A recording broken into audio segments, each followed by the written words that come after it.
Throughout history, justice has often been a spectacle, a public warning, not just a correction. The ancient world was a stage, and punishment was its most dramatic act, designed to shape society through fear and awe. In ancient empires like Rome and Egypt, rulers wielded fear as a tool, making punishment a performance to maintain order. The threat of pain and humiliation was as important as the law itself, ensuring obedience from the masses. The more extreme the suffering, the stronger the message: defy authority and you'll pay a terrible price. These punishments were not hidden away. They were public, unforgettable, and meant to haunt the collective memory. Justice and vengeance blurred together. Cruelty was not a flaw but a feature of governance. Leaders believed that only through harshness could they maintain control and prevent chaos. Methods like crucifixion and flaying were designed to be unforgettable, their horror echoing for generations. These acts were carefully chosen for their power to terrify and to linger in the minds of all who witnessed them. Among these, one method stands out for its calculated, patient cruelty: Scaphism. It was not just a punishment, but a slow, deliberate ordeal meant to break both body and spirit. Originating in ancient Persia, a civilization famed for its art and administration, Scaphism was a grotesque exception to their achievements. It revealed a darker side to a society otherwise known for its sophistication and order. It transformed the basic acts of living, eating, breathing into instruments of torture. The victim's own body became the site of their suffering, turning life itself into a weapon against them. The condemned became a living warning, their agony a lesson for all. Each gasp, each cry was a message. The state's reach was inescapable, and its punishments merciless. Scaphism was not just about death, but about the perfection of suffering. It was a process, not an event, a drawn-out demonstration of power and cruelty. Imagine a world without human rights, where the state's power was absolute and mercy was rare. In such a world, the value of a life was measured only by its usefulness to those in power. In this world, the line between justice and terror vanished. Punishment became a tool of fear, wielded to keep the population in check. The spectacle of punishment was a tool to keep thousands in line at the cost of one. The suffering of a few was meant to ensure the obedience of many. The story of Scaphism is a testament to how far human ingenuity can go in the service of cruelty. It stands as a chilling example of the extremes to which societies have gone to enforce their will. It's a reminder that the darkest chapters of history are often written in the name of order. The pursuit of control can lead to unimaginable horrors. Now, let's uncover the chilling details of this ancient execution, a story that forces us to confront the shadows of our past.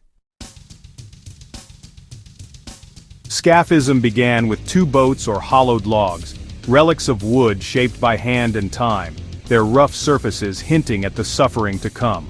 Each vessel was carefully crafted, designed to fit a human body tightly, leaving no room for comfort or escape. The condemned was forced inside, their head, hands, and feet protruding through holes, trapped, exposed, and helpless, unable to shield themselves from what was to come. The boats were bound together, sealing the victim in a wooden coffin, unable to move or defend themselves, their body pressed between planks. This was not just restraint, it was the start of a calculated ordeal, a process engineered to break both body and spirit. The victim could see the sky, feel the air, but had no hope of escape, their senses assaulted by the world just out of reach. The next step was location, a stagnant pond or swamp, chosen for its filth and teeming insect life, a breeding ground for misery. The boat coffin was set adrift, turning the victim into a floating spectacle of misery, watched by no one, yet surrounded by nature's indifference. Alone on the water, they were abandoned to a fate designed to be as slow and degrading as possible, their isolation amplifying every moment of fear. The environment was chosen to maximize suffering: heat, insects, and rot, each element conspiring to torment the helpless prisoner. The victim's ordeal was just beginning. The true horror was yet to come as the world around them became an accomplice to their pain. This was not a quick execution but a drawn-out display, a spectacle meant to instill terror in all who heard of it. The stage was set for a punishment that would haunt the memories of all who heard of it, a warning carved into history. The condemned was now at the mercy of nature and human cruelty alike, their fate sealed by both environment and intent. Every detail was planned to prolong agony and humiliation, ensuring that suffering was inescapable and relentless. The boats became both prison and instrument of torture, a device that transformed the victim's world into a nightmare.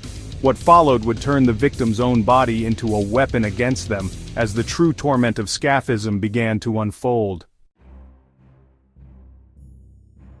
The real torment of Scaphism began with milk and honey, a combination that, on its own, might seem harmless, even comforting. But in this context, it became the first step in a calculated nightmare. The victim was force-fed this sweet mixture day after day, until their body rebelled. There was no escape from the relentless cycle, as the mixture was poured down their throat, overwhelming their senses and their will. The diet caused relentless diarrhea, filling the lower boat with filth and creating a breeding ground for decay. The stench grew unbearable, and the filth seeped into every crevice, making the victim's suffering even more profound. Externally, honey was smeared on the exposed skin, face, hands, feet, drawing swarms of insects. The sticky sweetness clung to every inch, turning the body into a living lure. Flies, wasps, and beetles descended, crawling into every orifice, feasting on the helpless victim. The insects were relentless, their tiny legs and wings a constant torment. The combination of internal sickness and external assault was the genius of this cruelty. The body was attacked from within and without, leaving no refuge from pain. The victim's body became a living ecosystem of rot and infestation.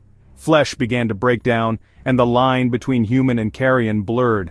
The sweet smell of honey mixed with the stench of excrement, attracting even more vermin. The air itself became thick with the buzzing of flies and the reek of decay. The condemned was no longer just a person, but a spectacle of suffering and decay. Onlookers watched as the body transformed, horror and fascination mingling in their eyes. Every sense was assaulted: taste, smell, touch, and sight. Even the faintest hope of relief was crushed by the unending torment. The process was designed to break both body and spirit. It was a punishment that left no part of the victim untouched. The victim's agony was prolonged, their humanity stripped away. Each hour stretched into eternity, as suffering became their only reality. The ritual was a perverse inversion of nourishment. Life turned into a slow, public death.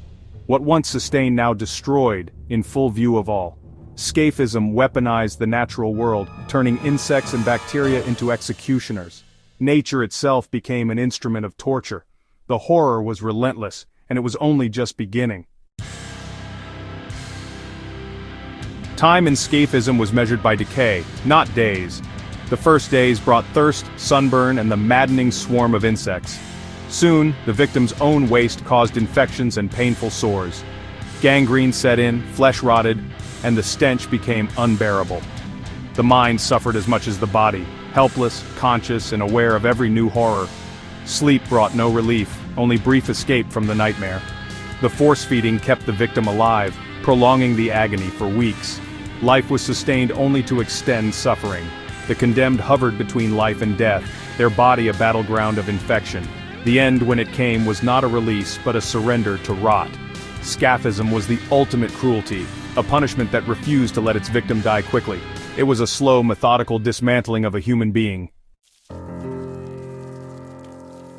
The stagnant pond was chosen for its thriving ecosystem of decay. Flies laid eggs in open wounds, eyes and nostrils. Maggots hatched, consuming living flesh. Aquatic insects and leeches found their way into the boat, feasting on the festering environment. Parasites entered through wounds, adding to the internal destruction. The victim felt creatures burrowing and feeding, a sensation beyond horror. Maggots devoured flesh from the outside, while bacteria and parasites attacked from within.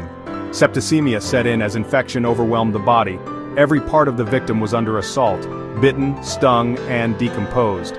Death came from dehydration, septic shock, and gangrene, but only after relentless suffering. The body became a writhing mass of vermin, erased by the ecosystem that consumed it. Scaphism turned nature itself into an executioner. The victim's end was a symphony of biological horror. The most infamous victim of Scaphism was Mithridates, a Persian soldier. After the Battle of Cunaxa in 401 BCE, he accidentally killed Cyrus the Younger, the king's brother. Initially rewarded, Mithridates later boasted of his deed, contradicting the king's official story. For this he was condemned, not for murder, but for challenging royal pride. The king's mother, Preceded, demanded vengeance, and Scaphism was chosen as the punishment. Mithridates was subjected to the full horror of the boats, a warning to all who might defy the king. His fate was a lesson in the dangers of court politics and absolute power. A single boast sealed his doom, turning a soldier's victory into a death sentence. His story endures as a chilling reminder of the price of truth in a world ruled by fear. Scaphism was not just execution, it was erasure, humiliation, and terror. The tale of Mithridates became legend, a cautionary story for generations. In ancient Persia, even heroes could become victims of the state's cruelty. His end was slow, foul, and unforgettable. Our knowledge of Scaphism comes mainly from Plutarch, the Greek historian. In his Life of Artaxerxes, Plutarch details the boats, the force-feeding, and the swarms of insects. He describes the victims' slow decay, the filth, and the relentless torment. Plutarch reports that Mithridates survived 17 days of agony before succumbing. His vivid account served as both history and warning, highlighting the cruelty of Persian royal power. For Greek and Roman readers, it was also a tale of barbarism, an example of what lay beyond their own borders. Without Plutarch, the memory of Scaphism might have vanished. His words ensure that this horror is not forgotten. How could a civilization famed for tolerance invent such a punishment? The answer lies in Persian beliefs. Burial defiled earth, cremation defiled fire. Scaphism avoided both. The condemned was left to decay above ground, consumed by nature, not polluting sacred elements. Royal justice demanded cosmic retribution. Scaphism was a punishment as vast as the crime. It was deterrence through terror, a story meant to echo across the empire. The horror of Scaphism was psychological warfare, a warning to all. The tale of Mithridates was designed to instill fear and obedience. In the Persian worldview, the punishment fit the disruption of order. Scaphism was the ultimate deterrent, its memory a tool of control. Scaphism is a dark mirror reflecting the extremes of human cruelty. It was not mindless savagery but calculated methodical suffering. Today we value human rights and due process, but the shadow of such punishments lingers. The story warns us, justice without compassion becomes monstrous. The impulse to dehumanize remains a danger even in modern systems. The fate of Mithridates reminds us to temper justice with empathy. The true test of a society is how it treats its most condemned. The echoes of the boats remind us to choose humanity over fear.